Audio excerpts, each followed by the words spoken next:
Welcome to the Lizzie Show with our special guest, Milo, the homeless cat.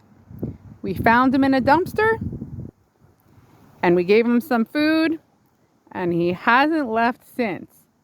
Have I made this place inviting for him to stay? Yes. Have I encouraged his behavior to not leave? Yes. But does he have anywhere else to go? No, he does not. Shelters are full. Nobody else wants a cat. So, what are my options? My heart and my conscience can't let a cat, a friendly cat, a loving cat, a sweet cat, go hungry. I can't let anything go hungry. I don't even like to be hungry. But if you're new here, the problem is we have a cat who is also abandoned 3 months ago. And she's been living with us for 3 months, And he and her do not get along. Now, I need Mr. Jackson Galaxy. You know Jackson Galaxy. He's the cat guy. He does a lot of videos on how to get two cats to get along. I would love if he could help me with introducing a homeless cat to another cat who used to be homeless, but now claimed this home for her own. Now, it's been raining all day, and I finally said, okay, the rain has died down. Milo's at the door screaming for attention. I brought him in, but he ran after Little Mama. Little Mama freaked out and had to bring him outside. So, I don't know. I mean, he has 10 more days till we take him to the vet. And then they don't even fix him then. They got to meet him before they fix him. Maybe removing his nuts will make him less nuts. I mean, is that a thing? I don't want to do it. But nobody has room for cats. Everyone has cats. Nobody can have a cat. So I was relieved when I saw him staying in his house. That's his house right there. And don't worry, I'm drinking gold. There's the gold. You can see what's in it. Best drink ever. He was trying to take some of my gold. Let's take this around. Yeah, because there was some whipped cream in there. And I was like, Milo, no. Let's fix this here. I'm sorry I'm so any old way, cattywampus, riggedy raggedy. I'm like this girl. This is Halloween. Halloween's over. Yep. I'm going to take a sip and then we're going to start the topic. Milo, look at this. Whoa, whoa, whoa, whoa. So flexible. So flexy. Oh, is this appropriate? Will I get demonetized? He's so cute. God, you know, it really kills me that he can't just walk into the house and it can't be like a freaking Disney movie and they just get along. She's screaming. He's running after her. His tail puffs up. But what's funny is the homeless cat outside here, he got along with just fine. I'm taking a sip to that. But this right here is what he wants. He wants to spend time together. I'm going to put my drink down. We're going to get into the topic. By the way, my fellow frequent viewers, I'm sorry if you've seen this already and you're bored. But for newcomers, and even if you've already seen this, take a look at Milo. Milo's like, look at me, I'm gold. My cup of gold. It's delicious. It has a vanilla taste. You don't have to add anything to it. Turmeric, ginger, reishi mushroom, lemon balm, passion fruit, coconut milk, cayenne, cinnamon, black pepper.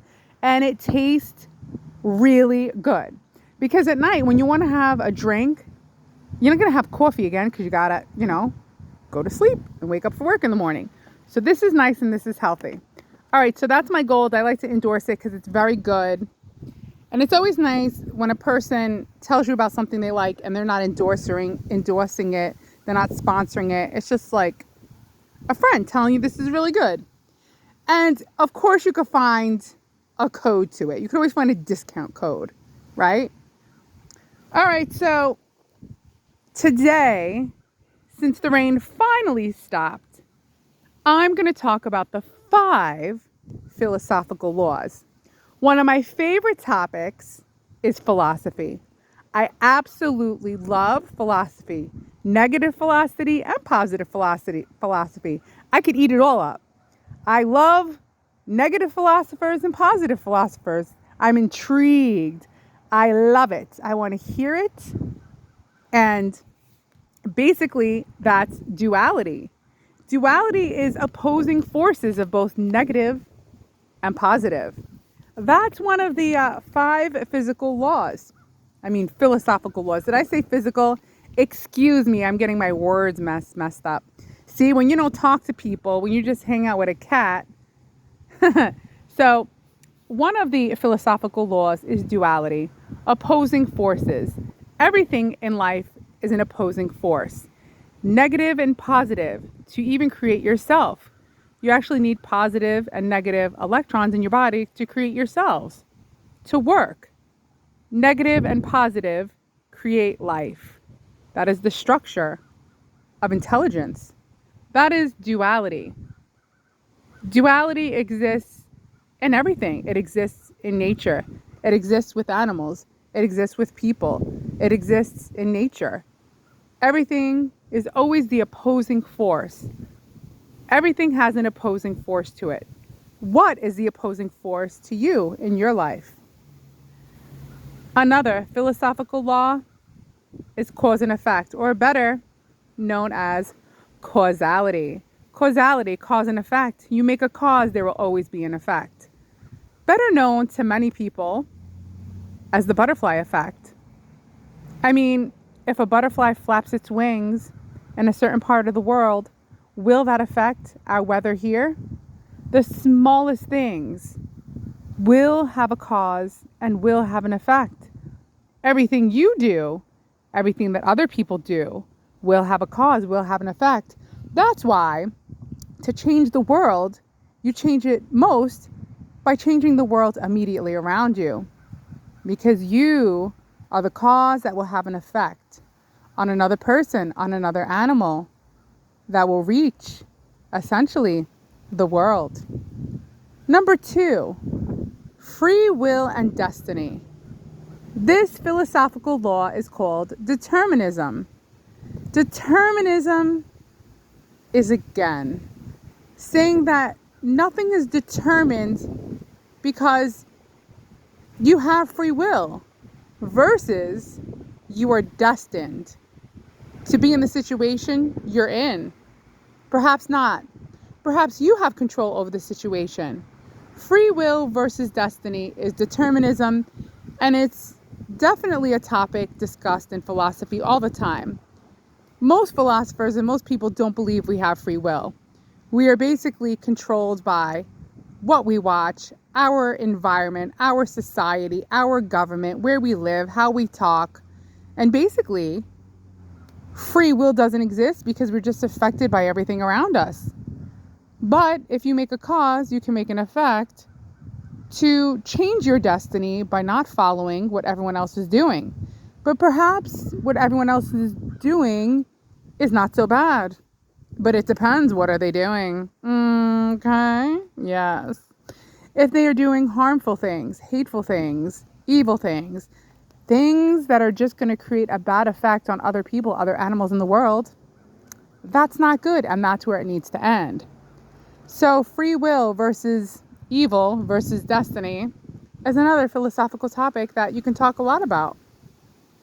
But you tell me, do you believe in destiny? Or do you believe that you have the will to create your life? Or is this too complex to say? Because realistically, everyone is born in a certain place in a certain time, and they really don't have free will against the circumstances that they're born into. If you're born in a time of war and starvation and evil, how much free will do you have? The only will you have is the will to survive. The will to survive. But then perhaps your destiny and the destiny of your children and grandchildren are affected by your will to survive, because now you created the path of survival, if you do survive. And we know many situations of the past where people did survive the cruelties of reality. So, free will can be argued because realistically, you don't have control over where you're born. Unless you want to say that you chose this life before you were born, which is a whole nother conversation, which is reincarnation and cause and effect. But let's just stick to the reality of humanism and this life. Another philosophical law is unity, interconnectedness. Everything is connected. Everything. Whether you like to believe it or not, which is why everything you do makes a difference. Even something simple makes a difference. If you're around a person who you absolutely love the way they are acting around other people, the energy they're putting out, tell them. Let them know. Most people don't even say anything. Let them know.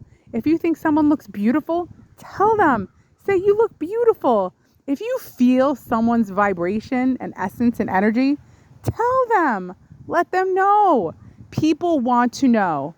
If you see someone struggling, you see it because you know it in yourself. Let them know. It's okay. Give them a pat on the back. I did that with an anesthesiologist. He was having a bad day and I could just see it on him. He was like, oh, I need to be at 3 places at once. I gave him a pat on the back. I forgot what I said, but I made a difference. And you know what? A couple of days later, he thanked me. And I said, absolutely, that's why I'm here. And then when I have a bad day, someone will be there for me too, right? Because we all need to be there for each other. I don't care who you are. Doesn't matter, you're a doctor, you're this, you're that. You're a feeling being, period, the end. We all come into this world and leave this world the same way. There's a beginning and the end. So in between, let's appreciate each other because we are all interconnected. Unity. I would like to hope that at some point we can find a way on this planet Earth that was given to us so special to be more interconnected and stop dropping bombs. No more bombs. No more. Done. That's what I think. Another philosophical law, one that we cannot get around, but is a part of our lives on every level, is the cycles of nature. It's called simplicity. I might not say it right, but it's the cycles of nature. The cycles of nature are also part of the philosophical laws because when you put everything together, cause and effect, determinism, unity, duality, opposing forces, the cycles of nature are also opposing. You can't go from freezing cold to super hot without there being a transition in between, right? That's why everyone loves the fall. It's that transition. We love that transition. That breeze, that cool air, that sweater weather. We all love that transition, the cycles of nature. But just like with humans, there's extremes that are disturbing, right? Tsunamis, cyclones, thunderstorms, terrible, terrible hurricanes that create flooding, tornadoes, lightning storms. Oh my goodness. And let's not forget the shaking of the earth. The shaking of the earth, that it can happen underneath the ocean to cause tsunamis or all over the world. Earthquakes. You see it's getting dark? You see I got the light on right there? I do this for you, but you're just listening to me, so it doesn't really matter what you see, right? You can see Milo. By the way, if you're still watching this video, I'm going to say something. And I hope it's not too weird, but Milo right now is farting. He's passing gas and it smells delicious. That's right. When cats fart, I don't mind. People, I'm like, ew, you're disgusting. Well, that's my 5 philosophical laws for tonight. I like to get deep and introspective and discuss. The 5 philosophical laws. Remember, we have causality, cause and effect, determinism, free will versus destiny, unity, interconnectedness, duality, opposing forces, and synchronicity, the cycles of nature. I hope you enjoyed this video. It is time for me to eat, watch some TV, and go to sleep. And my stinky little Milo, I'll spend a little bit more time with him, but it's getting dark, so we gotta go. You all have a good evening. I will see you tomorrow. Goodbye.